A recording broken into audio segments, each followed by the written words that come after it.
am sharing with you some of the things that I have learned. I am 52 years old, and let me tell you, you have got to learn these things or you are never going to be financially free. Number one is accept your mistakes and move on. I cannot tell you the countless number of times that we have made huge financial mistakes. We lost money on 2 separate houses that we bought. The first house, because we didn't know any better, we actually had to write a check for $8,000 for someone to buy our house from us. Yes, we did. This video is brought to you by our Dining on a Dime cookbook. We have quick and easy recipes your family will love to help you get in and out of the kitchen fast. Please visit us at livingonadime.com. It's 25% off now.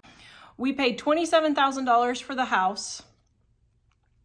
We ended up selling it for $18,000 after all of our realtor fees and all of those kinds of things and money we had put into the house. We had lost $12,000 on the house and had to write a check for $8,000, which we ended up taking off on our credit cards at a 0% interest because we didn't know we could do a short sale.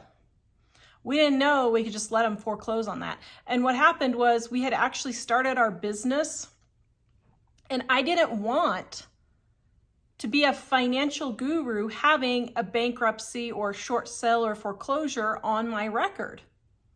I didn't want to do that. But Mike was only making $9 an hour. The business wasn't bringing in any income at all. And so we took off a cash advance on our credit cards to write that check to the mortgage company to pay off our house. Huge mistake. Absolutely huge mistake. Then we did it again in 2011. We lost money. We lost about $20,000 on our next house. And let me tell you, after we did that twice, we learned our lesson. But sometimes you just have to accept that you've made these mistakes and move on.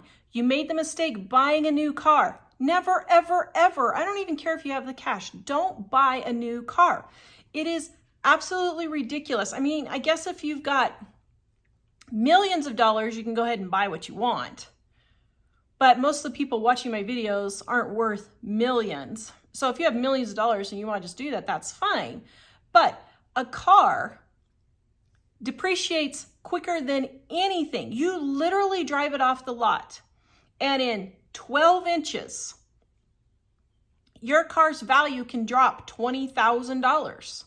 It's ridiculous. Even if I did have millions of dollars, I probably would never, ever buy a new car because I just don't want to waste money that we've worked hard to get and even harder to keep. So accept those mistakes, but learn from those mistakes and move on. Those financial mistakes are not what defines you. You have to keep that in mind. Just because you make those financial mistakes, it doesn't mean it's going to define you for the rest of your life. It's just not. So learn from those financial mistakes. Remember that it doesn't define you, and don't keep making the same financial mistakes over and over again.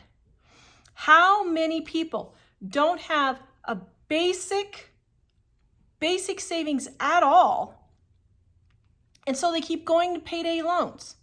And then not only is it the $100 that they go to the payday loan for, then they've got $150 worth of fees. So now they don't owe $100, they owe $250.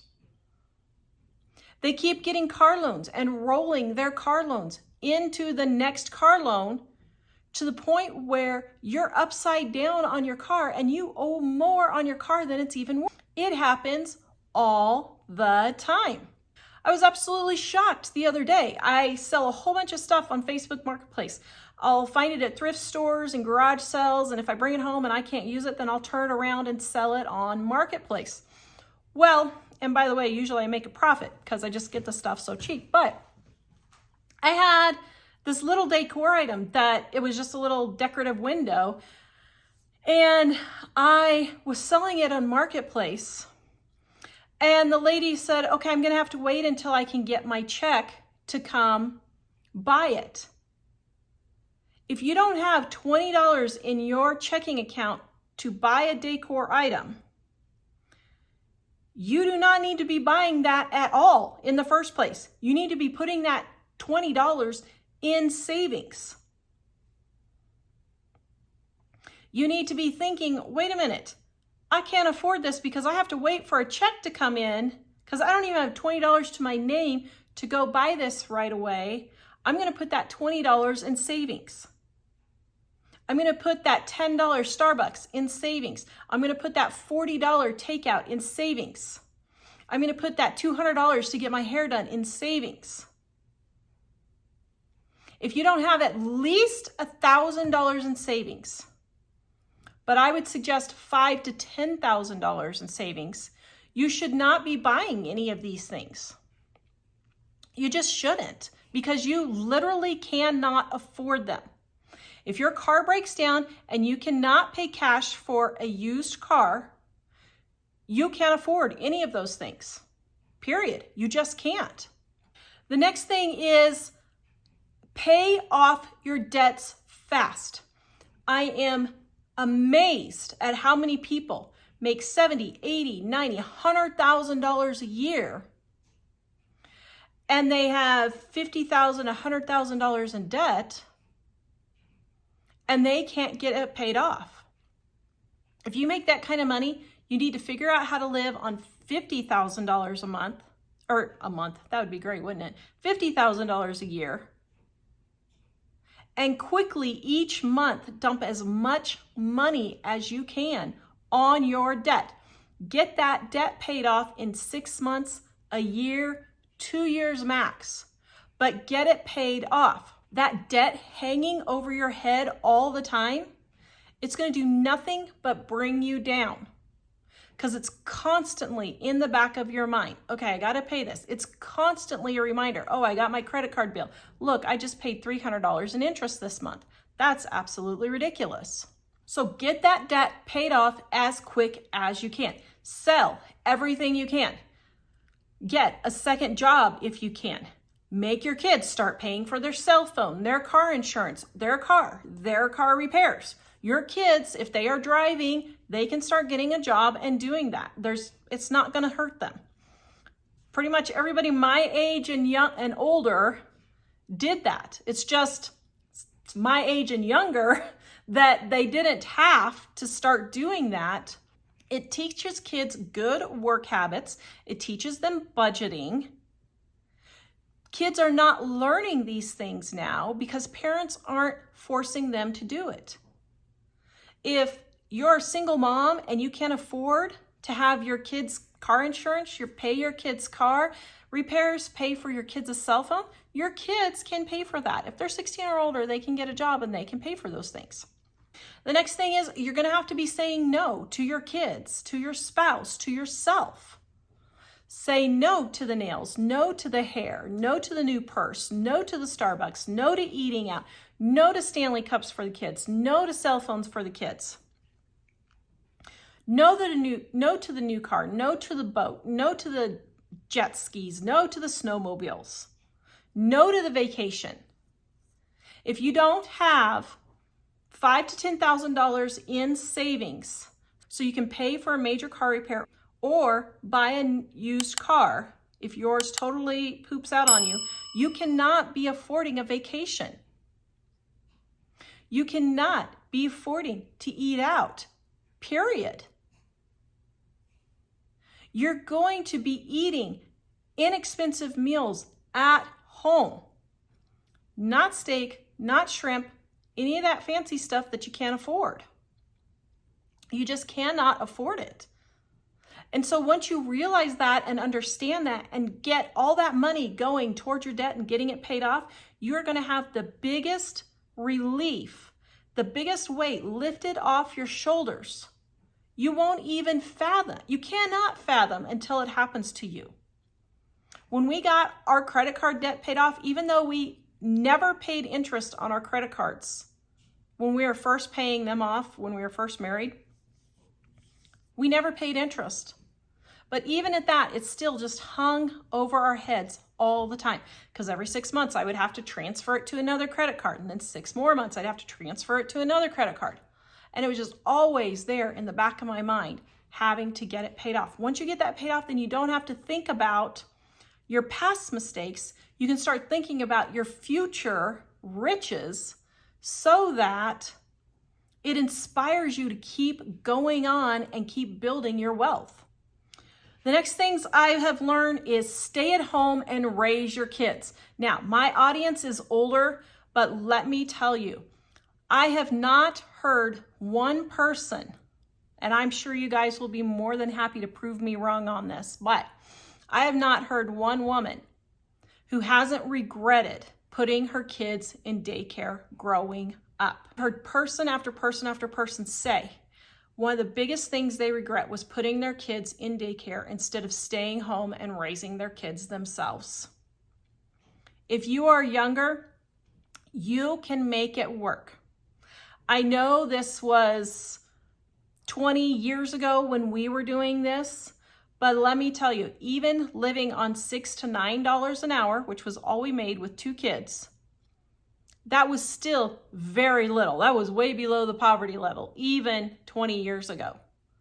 And we were able to make it happen. I stayed home with the kids. I did not work. And that is one of the best decisions that we've ever made. I hear it all the time, how these women were working and working and working, and now they're grandmothers. So now they're retired and they're going to be there for their grandkids. That's great, and that's all well and good, but you should have been there for your kids in the first place. That is something that our society has gotten completely wrong, just completely wrong. The next thing I would do is I would stop volunteering for every single thing. Stay home and get your house and your life in order. If you are working, that's fine. But if you're working, that means that you don't have time to be volunteering for outside things. You don't have to be volunteering to be the soccer mom, the room mother, to help with all the school parties. You don't have time to be volunteering for, I live in Wyoming, 4-H is big, or sports, or any of those things. You don't have time to be volunteering at church. Stay at home, get your house in order. When your house is in order, it will bring so much more peace and so much more money. You will be shocked at how your life has changed. You will be completely shocked at how your life has changed. The next thing is stop wasting your time trying to help people who don't want help. It's interesting because I see this all the time, and even I have had this trap where I have seen someone who needs help, so I keep helping them, keep helping them, keep helping them. They don't want the help. They don't want to do their part to fix their situation. They just want you there to be the help and do it for them. So what do I do now? If I volunteer and I help someone, let's say declutter their house or something, before I will come back, there will be a list of things that need to be done before I come back. If I am helping you declutter your bedroom, before I come back, that whole entire pile of laundry that's sitting over there in the corner is going to be done and either put up, donated, or given away. I'm not going to come back and help continue on that until you have done that portion. Those chests of drawers, that's going to be cleaned out before I come back. All those thrift store donations, all of those school donations, all of those church donations, they're going to be gone and taken to where they need to go before I will come back. If you are helping people, and that includes your kids, your parents, your grandparents, your friends, your church, your school, it doesn't matter. But if there is something that the person that you're helping needs to be doing, they need to do that before you will come back and continue your work with them. I've seen so many people waste time and energy on people who just really want you to do the work for them, and they don't want to do anything to maintain or make their situation better. The next thing is your friends matter. Are you around friends that lift you up or tear you down? If you're around friends where they're always the victim, nothing ever goes right for them, everything's someone else's fault, it's never their fault, they're never responsible for any of it, you might want to reconsider being around those types of people. You want to be around people who are going to lift you up. You want to be around people who aren't going to always be dragging you down with all of their woe is me attitude. You want to be around people who are doing better than you so that you can lift yourself up and get out of the pit by being around people who are doing the same thing, who have been in the pit, but they've gotten out just like you. I get criticized all the time. Well, Tara, you don't know what it's like to live in poverty. You got a really nice house. You've got a husband. You've never had to deal with any of these things. Yeah, we have. We have lived in some pretty bad houses, and I mean bad houses. One house, we moved in at 1 o'clock in the morning. We drove from Idaho to Kansas, 1 o'clock in the morning. We get there and there is a 6 foot tall, probably 12, 15 foot wide pile of trash in the front yard. We open up the door. The white toilet sink and tub are all black because they've never been cleaned. We open up the stove top, you know, the electric stove tops. This was before the glass tops. There was this much dead mice, dead roaches, mouse poop. It was disgusting, absolutely disgusting. We didn't have anywhere else to go. So we told the landlord we would exchange rent for cleaning it up. So we did. I have lived in these places, which is why I live in a nice house now, because I was not going to do that again. I grew up in a house where the roof leaked all the time. We were cold all the time because we had to live in 3 little rooms. When I would get dressed in the morning, it was freezing. There was ice on the inside of the windows. So I have lived in those situations. And that's what's motivated me to not continue living in those situations and to bring myself up. It is not worth the Starbucks. It is not worth eating out to have to live in these horrible houses. It's not worth all of those things to drive a car that's falling apart. It's just not worth it. So get around people who are going to lift you up and help encourage you to better yourself instead of just stay in your situation and wallow all the time. If you found these tips helpful, please go watch this video next. Visit us at livingonadime.com. We will see you guys next time.